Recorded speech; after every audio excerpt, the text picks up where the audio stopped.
Cuidado. Estos animales pueden ser diminutos, pero son más peligrosos de lo que imaginas. Vamos a conocerlos. Este pequeño ser transparente es la medusa más venenosa del mundo. Su picadura puede ser mortal en minutos. Y casi ni la ves en el agua. Es del tamaño de una moneda, pero su piel está cubierta de un veneno que puede matar a 10 personas.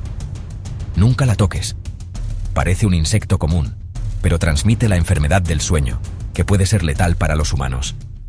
Pequeños pero mortales. ¿Cuál de estos te dio más miedo? Comenta y sígueme para más datos salvajes.